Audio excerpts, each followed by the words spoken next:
Hi, friends. I'm Sue. Thank you for joining me for today's Bible reading for January 12th. Today I'm reading Genesis 35 to 37. And you may know that we left off yesterday when Jacob and his sons ran into a little bit of trouble and they were the sons were defending their sister Dinah. And so it left us a little bit on a cliffhanger where Jacob had said to the sons, basically, why did you do this? You're going to get us in trouble. And the sons said, well, were we going to let them do that to our sister? So Jacob's worried that the surrounding villages, I want to call them tribes, I don't really know what they were. They they don't seem like they were big enough to be called kingdoms. But anyway, that they were going to come against them. So here we start out in verse 1. God said to Jacob, "Arise, go up to Bethel and live there. Make there an altar to God who appeared to you when you fled from the face of Esau your brother." Then Jacob said to his household and to all who were with him, "Put away the foreign gods that are among you. Purify yourselves, change your garments. Let's arise and go up to Bethel. I will make there an altar to God who answered me in the day of my distress and was with me on the way which I went." They gave to Jacob all the foreign gods which were in their hands and the rings which were in their ears, and Jacob hid them under the oak which was by Shechem. They traveled, and a terror of God was on the cities that were around them, and they didn't pursue the sons of Jacob. So Jacob came to Luz, that is Bethel, which is in the land of Canaan, he and all the people who were with him.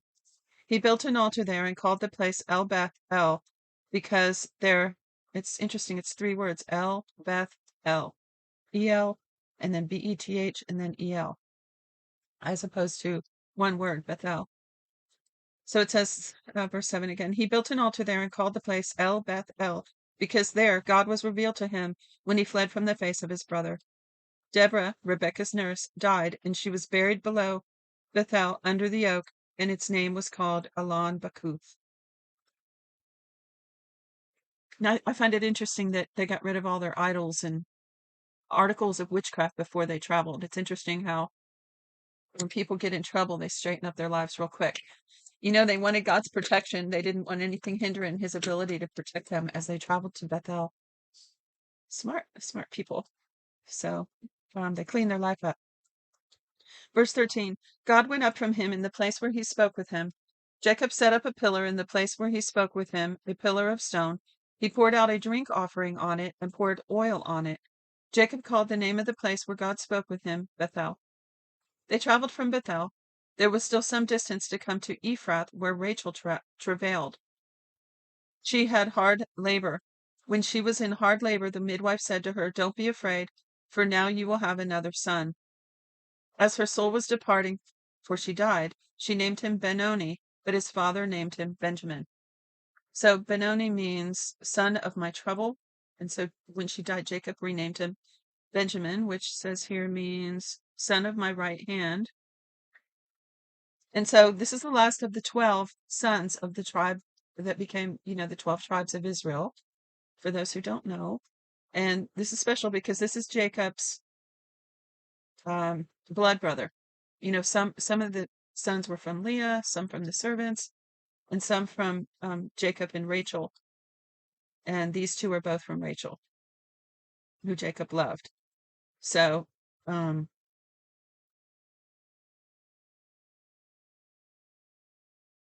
I'm sorry, I'm saying Jacob, but I mean Joseph. So, to reiterate that, Jacob and Rachel had the 12, or Jacob had the 12, but through Rachel, he had the two, Joseph and Benjamin. So they were special. We'll see more of that later on. That's why I'm saying that.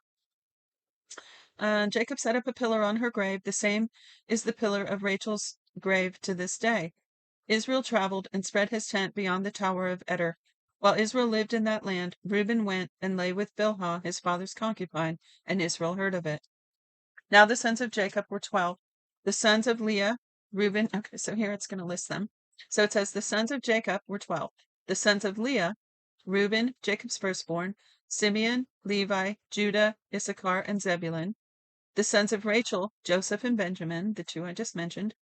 The sons of Bilhah, Rachel's servant, Dan and Naphtali. The sons of Zilpah, Leah's servant, Gad and Asher. These are the sons of Jacob who were born to him in Padan Aram. Jacob came to Isaac his father, to Mamre, to Kiriath Arba, which is Hebron, where Abraham and Isaac lived as foreigners. The days of Isaac were 180 years. Isaac gave up the spirit and died, and was gathered to his people, old and full of days. Esau and Jacob his sons buried him. Now this is the history of the generations of Esau, that is Edom. Remember, those two words go together. So this is a new year, so let me reiterate this again. One of the things that makes Bible reading easier is when you realize that sometimes it's referring to the same place or person or persons with different names. So for example, here we have Esau, who later become Esau's offspring become the Edomites. So sometimes in, say, poetry later on, different references in the Bible, it may refer to Esau, it may refer to Edom, and they're generally speaking the same. Another example of that is when, let's see, the Bible refers to Babylon, but the Babylonians were, I think they were the Chaldeans before that, before Babylon was there. I think the Chaldeans were there and Babylon invaded, or the other way around, I don't remember. And that's where King Nebuchadnezzar was. So when you're reading through certain books, certain of the narratives where this is going on, where you have things related to Nebuchadnezzar and Babylon, like in Jeremiah, for instance, the book of Jeremiah, it'll interchange those names. And if you don't realize that, you can kind of get lost in like, who are they talking about here? So keep that in mind for anyone who's new to Bible reading. Yeah, I'll try to point out some of those things as I see them because it'll make it easier. So again, verse 1 of chapter 36. Now this is the history of the generations of Esau, that is Edom. Esau took his wives from the daughters of Canaan, Adah the daughter of Elon the Hittite, and Aholibamah the daughter of Anna, the daughter of Zibeon the Hivite, and Basemath, Ishmael's daughter, sister of Nebaioth. Adah bore to Esau Eliphaz, Basemath bore Reuel, Aholibamah bore Jeush, Jalam, and Korah. I know Korah comes into play later on, I think. The Korahites, if it's the same Korah, I think it is. These are the sons of Esau who were born to him in the land of Canaan. Esau took his wives, his sons, his daughters, and all the members of his household with his livestock, all his animals, and all his possessions, which he had gathered in the land of Canaan, and went into a land away from his brother Jacob. For their substance was too great for them to dwell together, and the land of their travels couldn't bear them because of their livestock. Esau lived in the hill country of Seir. Esau is Edom. This is the history of the generations of Esau, the father of the Edomites, in the hill country of Seir. These are the names of Esau's sons: Eliphaz the son of Adah, his wife, the wife of Esau, and Reuel the son of Basemath, the wife of Esau. The sons of Eliphaz were Teman, Omar, Zepho, Gatam, and Ganaz. Timnah was concubine to Eliphaz, Esau's son, and she bore Eliphaz Amalek. These are the descendants of Adah, Esau's wife. These are the sons of Reuel, Nahath, Zerah, Shema, and Mizah. These were the descendants of Basemath, Esau's wife. These were the sons of Aholibamah, the daughter of Anah, the daughter of Zibeon, Esau's wife. She bore to Esau Jeush, Jalam, and Korah. And why it repeated those twice, I don't know, and I don't even know if the lists are the same. Verse 15. These are the chiefs of the sons of Esau, the sons of Eliphaz, the firstborn of Esau, chief Teman, chief Omar, chief Zepho, chief Kenaz, chief Korah, chief Gatam, chief Amalek. These are the chiefs who came to Eliphaz in the land of Edom. These are the sons of Adah. These are the sons of Reuel, Esau's son, chief Nahath, chief Zerah, chief Shammah, chief Mizah. These are the chiefs who came to Reuel in the land of Edom. These are the sons of Basemath, Esau's wife. These are the sons of Aholibamah, Esau's wife, chief Jeush, chief Jalam, chief Korah. These are the chiefs who came out of Aholibamah, the daughter of Anah, Esau's wife. These are the sons of Esau, that is Edom, and these are the chiefs. These are the sons of Seir, the Horite, the inhabitants of the land: Lotan, Shobal, Zibeon, Anah, Dishon, Ezer, and Dishon. These are the chiefs who came of the Horites, the children of Seir, in the land of Edom. The children of Lotan were Hori and Heman. Lotan's sister was Timnah. These are the children of Shobal: Alvin, Manahath, Ebal, Shepho, and Onam. These are the children of Zibeon: Ai and Anna. This is the Anna who found the hot springs in the wilderness, as he fed the donkeys of Zibeon his father. These are the children of Anna: Dishon and Aholibamah, the daughter of Anna. These are the children of Dishon: Hemdan, Eshban, Ithron, and Sharon. These are the children of Ezer: Bilhan, Zavan, and Akan. These are the children of Dishon, Uz, and Aran. These are the chiefs who came of the Horites: Chief Lotan, Chief Shobal, Chief Zibeon, Chief Anna, Chief Dishon, Chief Ezer, and Chief Dishon. These are the chiefs who came of the Horites, according to their chiefs in the land of Seir. These are the kings who reigned in the land of Edom before any king reigned over the children of Israel. Bela, the son of Beor, reigned in Edom. The name of his city was Dinhabah. Bela died, and Jobab, the son of Zerah of Basra, reigned in his place. Jobab died, and Husham of the land of the Timonites reigned in his place. Husham died, and Hadad, the son of Bedad, who struck Midian in the field of Moab, reigned in his place. The name of his city was Abith. Hadad died, and Samlah of Masrekah reigned in his place. Samlah died, and Shaul of Rehoboth by the river reigned in his place. Shaul died, and Baal Hanan, the son of Achbor, reigned in his place. Baal Hanan, the son of Achbor, died, and Hadar reigned in his place. The name of his city was Piau. His wife's name was Mehetabel, the daughter of Matred, the daughter of Mezahab. I want to say I'm probably tearing up these names, but who knows how they were said. Verse 40. These are the names of the chiefs who came from Esau according to their families, after their places, and by their names: Chief Timnah, Chief Alva, Chief Jetheth, Chief Aholibamah, Chief Elah, Chief Pinion, Chief Kenaz, Chief Teman, Chief Midzar, Chief Magdiel, and Chief Iram. These two are the chiefs of Edom according to their habitations in the land of their possession. This is Esau, the father of the Edomites. Jacob lived in the land of his father's travels, in the land of Canaan. This is the history of the generations of Jacob. This is the history of the generations of Jacob. Joseph, being 17 years old, was feeding the flock with his brothers. He was a boy with the sons of Bela and Zilpah, his father's wives. Joseph brought an evil report to them to their father.